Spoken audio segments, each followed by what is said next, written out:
Welcome to the 293 Code Podcast. Today's episode is medication shaming versus glorification. The duality of are you even sober versus I microdose to tolerate my job. Let's get into it because a lot of people I'm hearing out here been doing a lot of microdosing. So let's get into it because I'm pretty curious myself. Okay, what part are you curious about? Microdosing. Okay, what you want to know about it? I hear a lot of people. I feel like this is my opinion. Right. I feel like people shouldn't be doing microdosing themselves, right? Because really, microdosing is what? Well, some people microdose with mushrooms. Some people microdose with ketamine. I personally have microdosed with ketamine, but I have done it in a facility where it was managed by doctors. And I can tell you straight up hand, people who microdose in ketamine at home by themselves or microdosing anything, like, I hope they're absolutely doing it right because microdosing can be addicting. Depending on what you're microdosing. Yeah. But like for me, ketamine alone, like, you know, the first 2 weeks, it was a whole nother world. I was just like, oh my God, you know what I'm saying? I thought I was at like a rave or something. The first 2 weeks I took that. And I'm sitting in the chair and everything. I'm in a room. They was like, oh, you got, you know, they gave you like candy. Yeah. Jolly Ranchers and stuff to suck on because like, you know, there's different ways you can microdose. You could do it through IV or you can do it orally. And I did it orally. I did it through a nasal spray. And so I had 3 different doses, microdosing every 5 minutes, you know, and then I would be like content for 2 hours, just sitting in a room and they would come and check on me, check my blood pressure and stuff like that. But like, hey, it puts you on a whirlwind. Like some people like that high, but the thing of it is just that like your body, depending on the person, your body get addicted to it. And so you got to ask yourself like, is it really getting me through or is it just phasing me at times? And what I mean by that is like, you feel good in the moment. Yeah. It take away, like you talking, you high as hell. But then when you come down off that high, it's like reality is back. But then there's a part of it where you're just like, you know what? I'm here, I'm chilling. And you know, you're not really thinking about like what's really going on in that moment. Mm-hmm. But then it's just like, for me, if you're like me, where your body is, the effect of medication don't last long. After it stopped working, then you just like, okay, what now? And then you realize all your problems are still there. They went to sleep for a minute, but then they woke up. So do you think people are doing self-microdosing just to run? Yeah, of course. Because the thing that comes with microdosing is it's not taking away your problem to where you're healing. What it's doing is it's just managing it in a way to decompress you. You see what I'm saying? Right. Because like once you stop it for good, hey, it's there. It's like you went on vacation. Mm-hmm. But then they come back. So I think that's why some people, when they microdose themselves and they think like, oh, well, the doctor prescribed can microdose at home. 9 times out of 10, you microdose them because you're starting to feel. So what you do, you grab whatever you got and you like, oh, well, I researched how to microdose. So I'm microdosing. You know, I know some people to be like, oh, I microdose mushroom. You just getting high. Mm-hmm. Especially if you're not doing anything else with it. As far as like, hey, going to therapy, talking through it and everything. It's a whole process. Mm-hmm. I microdosed at the facility at the same time doing a phone call with my therapist. So much came out of that. But I'm telling you right now, once that high came down, it was just like, oh, snap. Yeah. Now I got to deal with all this stuff. I not open the box too. But people get it confused at times where they just like, oh, I microdose and I feel good. They get so addicted to that feeling that they forget, like, I haven't worked through my problems. Okay. So it's 2 different types of attachment. You know what I'm saying? And the thing of it is that you have to be able to dissect what you're doing in order for you to want to heal, get better, and move forward. Yeah, that's true. Yeah. Because microdosing ain't for the weak. I'm going to tell you that. It ain't for the weak. And if you know what I'm saying? Like if you microdosing like small, mine's was 15 milligrams of ketamine. 3 times a week. Look, I can't even remember. Was it 3 times a week or was it every day? No, I was doing 3 times a week. That was the ketamine. I'm telling you, when I would get that microdose on Friday, Saturday and Sunday, I'm like, man, I can't wait to get back. I need it. So are you chasing the high or are you chasing the moment? I'm chasing not the high. I'm chasing to forget. So that moment that it brings. I'm chasing to forget. Okay. I need it to put me in a psychosis to where I'm just like, I'm feeling good. Because it also becomes tricky. You think you're getting better, but you ain't worked on anything. But it calms you down. And so that's what I mean by like microdosing. if you're not doing it in a facility where you're like monitored, where they like literally also checking your mental, then you might well just go out here and smoke a bowl of weed. Because you can find some weed potent enough to get you to where you like, oh, I'm hot, depending on your body, your chemical, whatever. Yeah. And I ain't promoting weed. I'm just saying, I'm just using that as an example, everybody. I'm just using that as an example. Mm-hmm.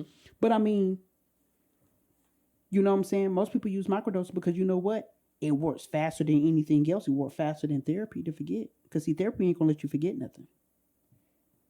No. And 9 times out of 10, when you microdose, you know who you fighting with? Yourself. Explain. Because see, there's things that comes up that you haven't dealt with, mm-hmm. whether you don't like yourself, whether you just feel guilty about something as within life, or you probably feel like you let somebody down, or you feel like you're not perfect, or you feel like you can't do anything right. All the self-criticism you give yourself, mm-hmm. that also cause you to may have self-harm issues, mm-hmm. suicidal idealization, you know? The thing of it is that when you microdose, you don't have to worry about any of that. You ain't trying to worry about being perfect. You ain't trying to worry about to please anybody. It puts you in a state of calmness because it's almost like your body is comatose in a way. Because you know how like I would go, I couldn't drive myself home, not even supposed to drive the next day. Because it kind of puts you in a phase of like, hey, am I all here? Because everything slows down. You see what I'm saying? Like, I didn't even know a couple of times. I had forgot the whole, not supposed to drive. But that was with my ECT. Mm-hmm. Because, I would do ECT 3 times a week. And so, everything that I've done with ECT, with ketamine, with TMS, you know what I'm saying? Right. Everything came with a different, directional sheet. Mm-hmm. But with the ketamine, it was like, you couldn't drive that day. You need to go home and rest, relax, sit down or whatever. But then like, the thing of it is, when I wasn't doing it on the days that I had off, my body would get heightened for it. The anxiety rose. So then mentally for me, the brain check in, you need it. Right. Okay. Not like an addiction.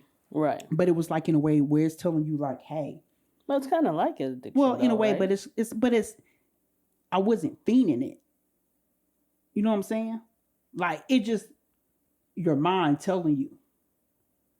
Your body wasn't feeding it. My body wasn't feeding it, but my mind is saying like, hey, you need it so you can shut me off, You know what I'm saying? Right, okay. It wasn't that like I was craving it for and I'm over here shaking like a crackhead or anything like that. It was just that's that. Pretty stigma. It pretty is, but I had to give you a visual. And I'm sorry for all the crackheads out there. Do what you do. No judgment here.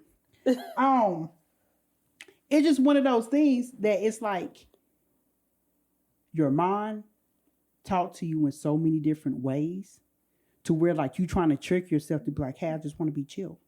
Oh, okay. You see what I'm saying? Because I don't want to think about the issue right now. I don't want to think about the issue. Mm-hmm. I'm not going to go out here and be like, hey, I'm running or, breaking into something. Be like, I got it. Right. It wasn't like that. But it's just like, hey, I need to get that. So I just don't want to feel right now. I can't face this. I can't face this. It was like one of those things, and it was just, I had 7 weeks of it, 8 weeks of ketamine. And it was just like the last 4 weeks of it. That's when I started. I didn't feel nothing anymore. I'm just like, nah, this ain't working. Like I finished all the sessions and everything like that, but it stopped working. Because I went through a phase where it was like the weekends was the hardest for me though. Because I'm just like, I had to sit with myself. It don't wore off and I'm having to sit with like, man, I'm not ready to talk about this yet. I'm not ready to deal with this yet. I just want to go back and just be numb again. Yeah. Damn. Okay. But I mean, for some people it works. But I mean, I wouldn't highly suggest for you to microdose at home. I mean, you're not a doctor, It's like it's steps to it. Like they really monitor you because they know everybody's different. Yeah, you got to know like your chemical balance, right? You definitely have to know like the chemical balance. Like also it goes into effect like what's your mental health medical history. You know what I'm saying? Like a lot factors into it. Like some people they say, hey, ketamine helped me. I mean, I don't know. Well, like I said, it just depends on everybody's different. Everybody's trauma is different. I just know ketamine for me didn't work. Yeah. You know who would be interesting to talk to? Who? Elon Musk. Because he on ketamine, right? That's what they said, but you could tell that he ain't using it right. You can tell he's not. You can tell he's overusing it, but just a different perspective. I mean, it would totally be a different perspective, but at the same time, like how he's using it, you know, when you take ketamine, it's one of those things where it's like you literally supposed to go home and rest. You know what I'm saying? He up here You're not supposed to be out. You're not supposed to be like microdosing and being out and about or whatever like that because you know you let the medicine take its course. But I mean, like at the same time, for me, I was drowsy after treatment. Yeah, you know, that's why they tell you like, hey, when you take ketamine, like you wasn't allowed to drive yourself home. They don't want you behind the wheel. Yeah, you none of that. You know what I'm saying? Yeah. That's why you get that extra day off in between to process and go through it. Because, you know, because I mean, look, you shooting it straight to the head. Damn. Because I did the nasal spray. Now, as far as Elon Musk, I don't know. He might be doing the IV because the IV version is a little bit more expensive and it goes in you a little bit faster. Mm-hmm. You know, but you got to have that good insurance for the IV. Unless you're coming out of pocket and just paying straight up cash for it. Because a lot of insurance won't even cover the IV. Damn, that's like... Yeah, so, you know, I had to go the recession way and I had to do the nasal spray where you get 3 increments of 5 milligrams every 5 minutes. Right, okay. Until you get the full dosage and then it just kind of hits you. But then, like, you know, it hits you in steps. I'm telling you. I swore one time I saw Jesus. I'm going to be honest with you. I would have saw Jesus for real. You be high. I mean, like... Really? Yeah, like one time the experience was I was sitting in the little room thing and, you know, like I was seeing lights, triangles, different figures. Like it even took me back to like stuff I've done before. It was like a deja vu moment. Yeah.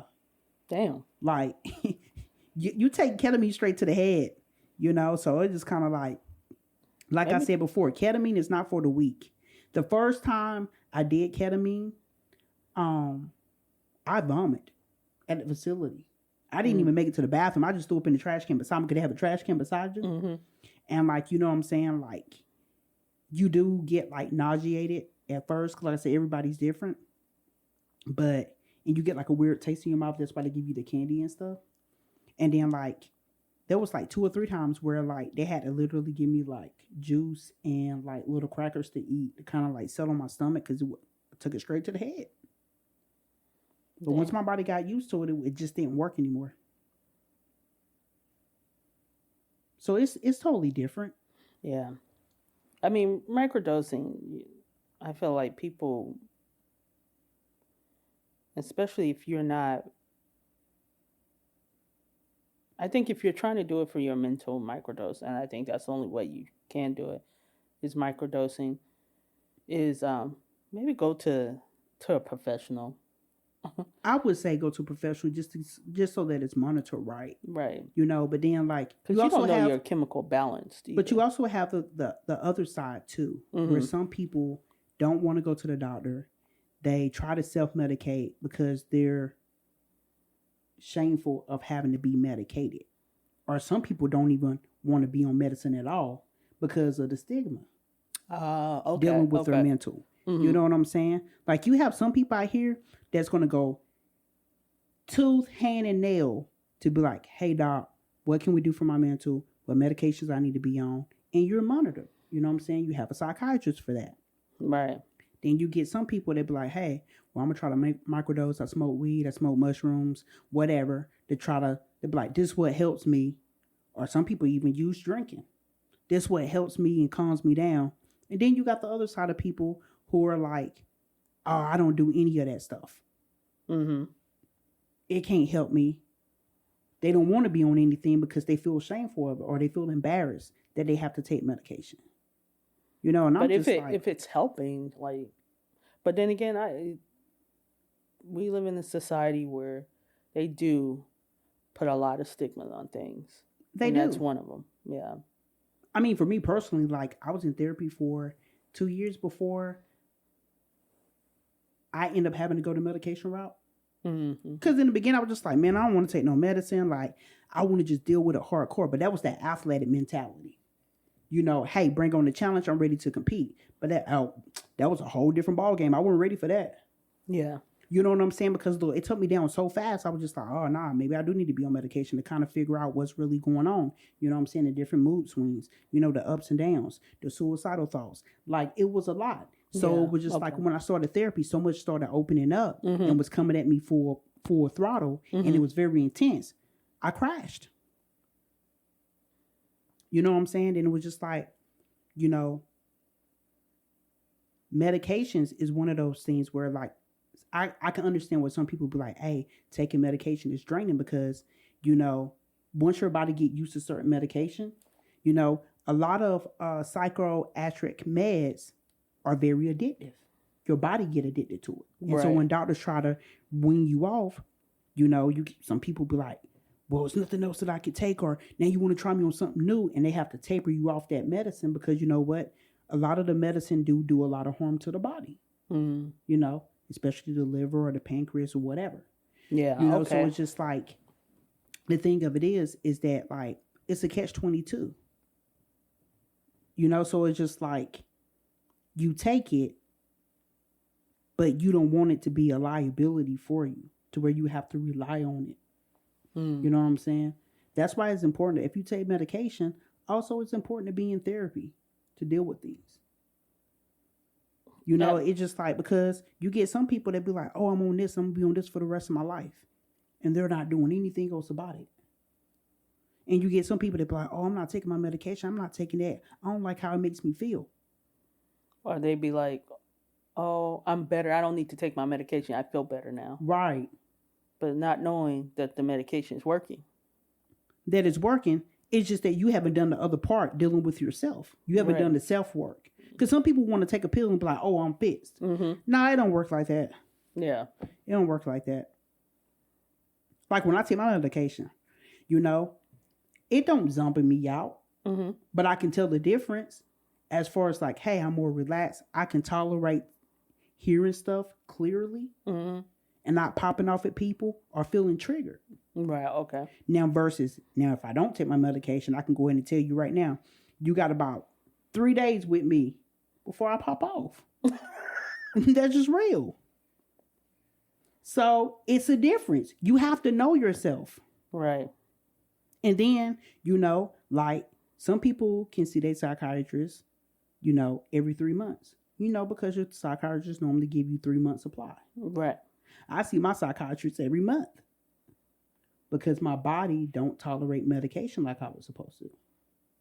Yeah. So I'm constantly having to switch up sometimes, or sometimes I'm stable enough to where I'm like, oh, I'm good. You know, I'm feeling this. I'm pissed off, but you know what? I haven't went from 0 to 100 yet. So it just depends on the person and the situation. But I know that I can't be that type of person like, oh, I'm not taking my medicine today. If I do that, like I said, 3 days is the max. Right. You know? But you have to be open to taking medicine. Not saying that you have to take medicine, but medication is one of those things because it's a touchy subject for a lot of people. Right. You have to be open to be willing to try. And it do take a lot of you know, I'm going to say strength to stay on that journey because, like I said, they're coming out with new medication all the time. Some people have different effects of medication, you know, And then, doctors have to like figure out your dosage, what's going to, you know what I'm saying? So, It's some gonna people work feel better. Yeah, some people feel like a guinea pig when it comes to it. And you're going to feel that way. But like I said, depending on the person, depending on what you need. Dang. It's different for everybody. Yeah, it is. Like you said, it's a chemical balance they got to figure out, right? Yeah. You have to figure it out. But I'm not shameful to tell people I take medication. I think in the beginning when I first started out taking medication, it was just something like, oh man, I gotta take this. Because in the beginning it was just like I was just on Paxil, it was just simple. That wasn't doing nothing. That was just like chewing some Skittles. It wasn't doing anything. And, I was on it for so long, I was just taking it like a routine, but it wasn't doing anything. It wasn't helping out the other stuff until I got diagnosed with all my other stuff, but I had to change doctors and stuff like that, right? As I got older, and I was just like, Marissa was just like, no, you need to go see somebody. Because I had all these emotions, I didn't know what to do with it, But now today in society, though, when it comes to medication, shamefulness, it's real. It is, yeah. And sometimes you feel like you only can like communicate and talk to people who else are like in the same boat as you. Like if you're in a group setting, then people can name what they taking or whatever. And 9 times out of 10, most of the people in the room be like, oh yeah, I took this. We in here and we just like, oh man, you know what I'm saying? But that's normal talk for us. Right. And people could talk about these side effects and like what they feel like their body got addicted to or whatever. But you know what? When you leave out those walls and you come out in society, that's when it's just like, nah, I don't know if I could tell this person what I'm taking because they're going to think I'm crazy. Because now a lot of medications that they come out with is for more than one mental health issue. Right. And a lot of people don't know that. They feel like it's just for one thing. No, but I hear a lot of people say, I feel funny when I'm taking my medication. And you know what? And that could be true, because sometimes when you start taking medicine, it makes you feel droopy. It makes you feel drowsy because your body has to adapt to it. Right.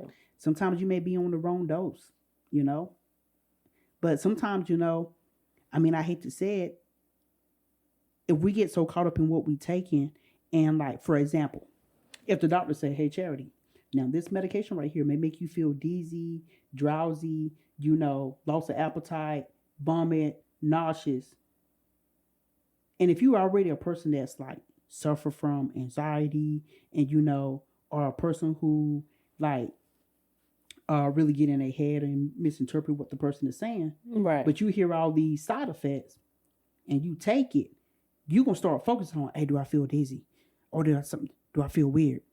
So you know what I'm saying? Of course, sometimes medicine gonna make you feel that way in the beginning because your body got to adapt to it. Right. So sometimes it do take 2 to 3 days to see like, hey, this really helping. Let me give it a try. Unless you just automatically take a pill and throw it the first day, and then that's different. Right. You know what I'm saying? But like 9 times out of 10, when doctors be telling me that before I take a medication, I disassociate. I just be like, I'll figure it out because I can't be hearing everything that you're saying because I don't want to get that locked in my mind. Like, oh, this is gonna happen. You stressing me out for no reason. Don't be telling me all that stuff. Because then when they ask, did you feel? I'll be like, I don't know. Let me think about it. You know what I'm saying? So it's like, I'd rather not know. And then I can tell you what I'm experiencing. Yeah. Okay. If that makes sense. You know what I'm saying? Like everybody's different. But sometimes when a person is sitting there naming all these side effects, you're going to be worried. I don't want to take that. Like when people be reading commercials. Like your arm is going to fall off in the next 30 minutes. Like that's all you heard about that medication. Uh-huh.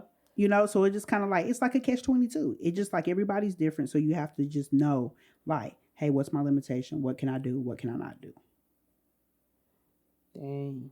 And then also, people use that stigma too. Like if somebody's having like an outbreak or they crash out, right? And the person be like, did you take your medicine today? Don't do that. That's medication shaming right there. Because that's like you sitting there telling the person they're not allowed to express themselves. So it's just like, if I'm up here being very like vocal and upset and having an emotional breakdown, and people know I have mental health issues, I'm going to be considered, oh, you're crazy. But let's say, for instance, if you did the same thing that I did, but everybody just think that you're perfect and normal, or poor Charity, she's going through so much. She had a breakdown. I feel bad for her. But Bonnie crazy. See what I'm saying? Yeah, yeah. And that's what we have to like get away from and allow people to be able to express themselves and be open about what they're going through. Because even though people be thinking like they have to listen, come up with a solution and all that other stuff, you really don't. Yeah, you really don't. You know what I'm saying? That's just more pressure. Just by you listening to that person and saying stuff in a different way, they may go get help. You know what I'm saying? They may go get help. But you never know. Like sometimes we don't know what a person been through because we don't take the time to sit down and have a conversation with them. Like, not a fake conversation, just a general conversation. Nah, that's true. That's true. People don't do that anymore. People just assume. They go off your looks, they go off your character, and they put a whole bio of you in their mind on what they think you are, what you're doing, who you are. Oh, Charity got her life together. Every time I see her, she's smiling. You know, she's driving this nice, fancy car. But people don't know what's going on behind closed doors.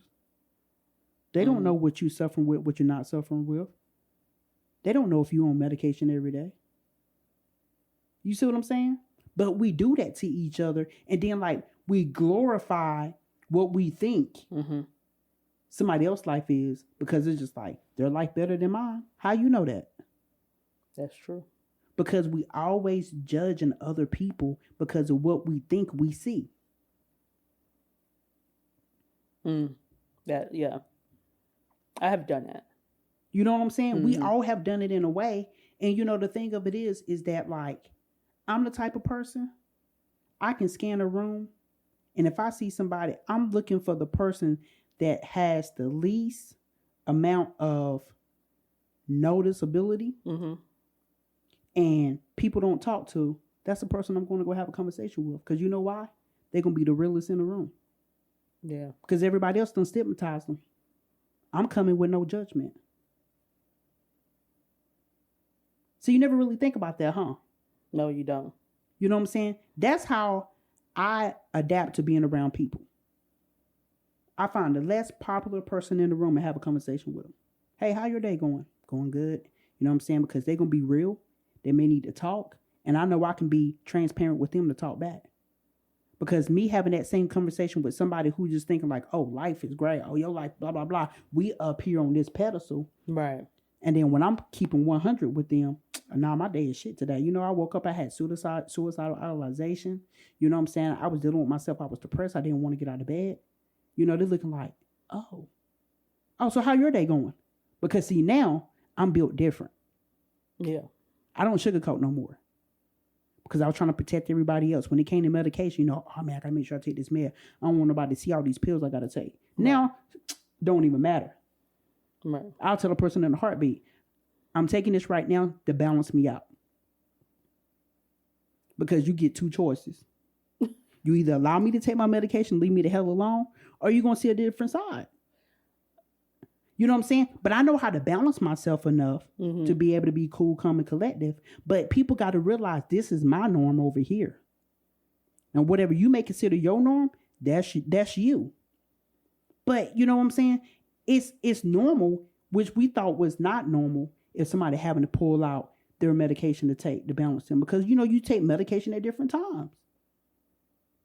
So, you know, it's just like one thing about society I wish that, you know, it would change or whatever.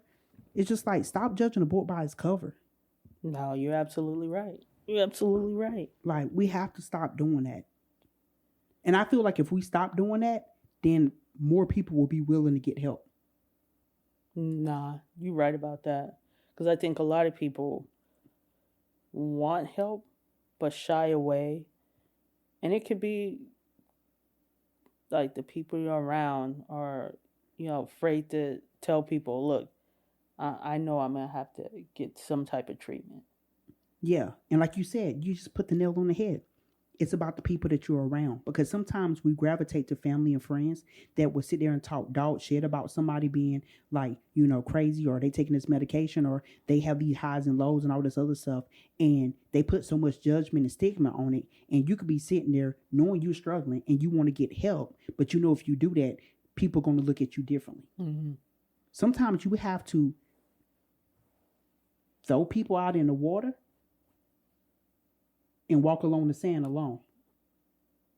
You know what I'm saying? Yes, true. Because the thing of it is that you have to start putting yourself first. You have to start putting yourself first. And then they wonder why suicide rates are so high. That was like, I was reading an article the other day where it was like suicide rate in men just alone this year is higher than it's ever been before. Because men are put into a stigma. Mm-hmm. Just like what we was talking about earlier on the previous podcast. They're put into a stigma where it's like they don't know how to emotionally regulate themselves to be, open and vulnerable. Mm-hmm. Because if you cry, you weak. If you got mental health issues, you're not strong enough. You're not considered a man. Mm-hmm. You know what I'm saying? So the thing of it is just that, like, we have to change the narrative. And that's one thing that, like the last time I was hospitalized, when I was down on the UBH, that's why I was just like, okay, it's time to change the narrative. Forget this. It's time to come back and be open and real. Because if I can do it around all these people that I don't know, hell nah, I'm coming back at full throttle. Let's go. Yeah. Because it's like this. It's time for people to talk about the uncomfortable truth. And if you're uncomfortable, I don't care. You asked me a question. So now you're going to hear my truth. Now, after you walk away, I don't know how you're going to deal with it. It's no longer my problem. Black people, we be like, God damn.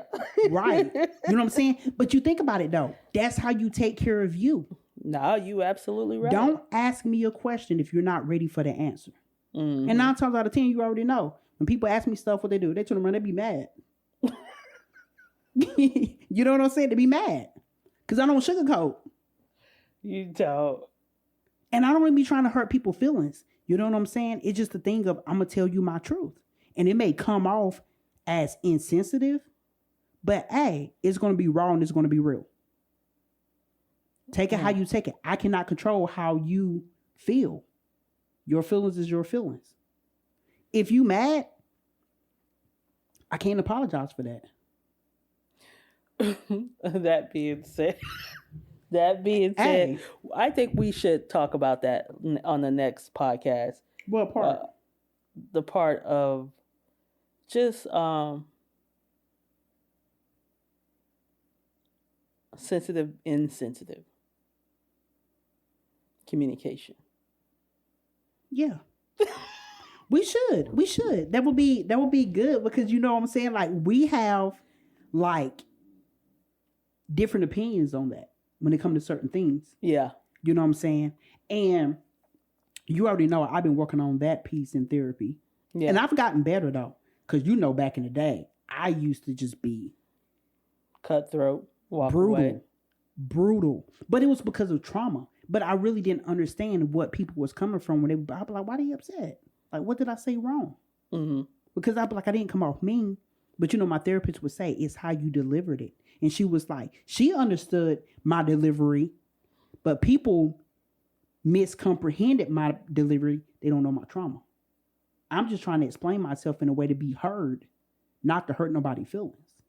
Right. You know what I'm saying? And like, I had to learn that type of language. You know what I'm saying? So it's just like, life is hard, yo.